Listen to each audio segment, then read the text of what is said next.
Perkenalkan, nama saya Kiai Maris dari kelas 11 IPS 4 dengan nomor absen 16. Di sini saya akan menjelaskan tentang sejarah Tentara Nasional Indonesia atau lebih singkatnya yaitu TNI. TNI dibentuk melalui perjuangan bangsa Indonesia untuk mempertahankan proklamasi kemerdekaan bangsa Indonesia dari ancaman Belanda yang ingin kembali berkuasa menjajah Indonesia melalui kekerasan senjata. TNI pada awalnya merupakan organisasi yang bernama Badan Keamanan Rakyat atau juga BKR. Kemudian pada tanggal 5 Oktober 1945 menjadi Tentara Keamanan Rakyat atau TKR, dan selanjutnya diubah kembali menjadi Tentara Republik Indonesia atau TRI. Pada masa mempertahankan kemerdekaan ini, banyak rakyat yang membentuk laskar-laskar perjuangan sendiri atau Badan Perjuangan Rakyat untuk mempersatukan dua kekuatan bersenjata yaitu TRI sebagai tentara reguler dan Badan Perjuangan Rakyat.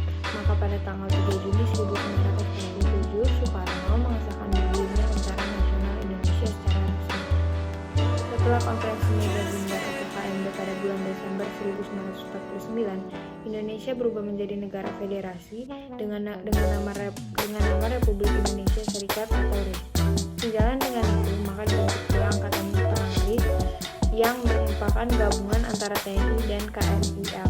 Pada tanggal 17 Agustus 1990, RIS dibubarkan dan Indonesia kembali menjadi negara kesatuan sehingga APRIS berganti nama menjadi Angkatan Perang Republik Indonesia atau APRI. Pada tahun 1998 terjadi perubahan situasi politik di Indonesia.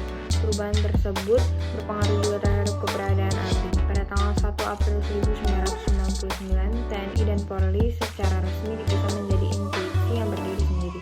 Sebutan ABRI sebagai tentara secara dikembalikan menjadi TNI, sehingga Panglima ABRI menjadi Panglima TNI. Berikut adalah periode pembentukan TNI. Periode pembentukan pada tahun 1945 sampai 1947, yaitu ada Badan Keamanan Rakyat.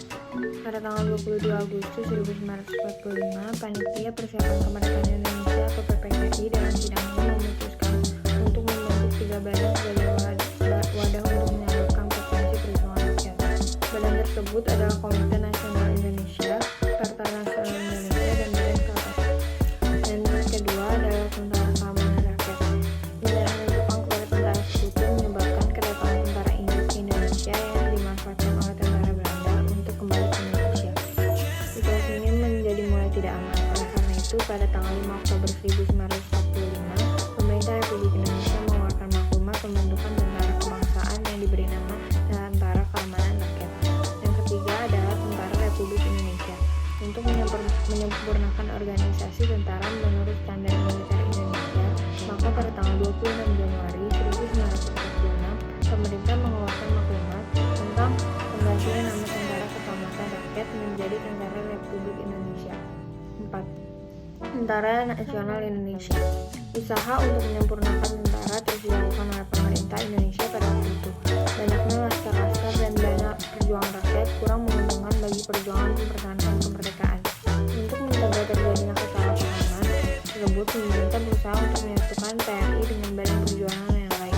Pada tanggal 15 Mei 1947, Presiden Republik Indonesia mengeluarkan penetapan tentang penyatuan TRI dengan Badan dan Laskar Perjuangan menjadi satu organisasi tentara.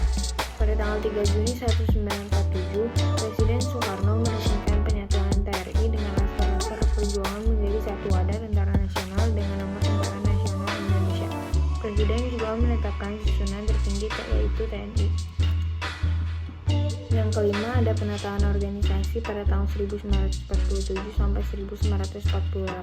Pada tanggal 2 Januari 1948, Presiden Soekarno mengeluarkan keputusan Presiden nomor 1 tahun 1948 yang mengesahkan pucuk pimpinan TNI menjadi Staf Umum Angkatan Perang dan Markas Besar Pertempuran. Keputusan Presiden ini menimbulkan reaksi di kalangan Angkatan Perang. Maka pada tanggal 27 Februari 1948, Presiden mengeluarkan penetapan Presiden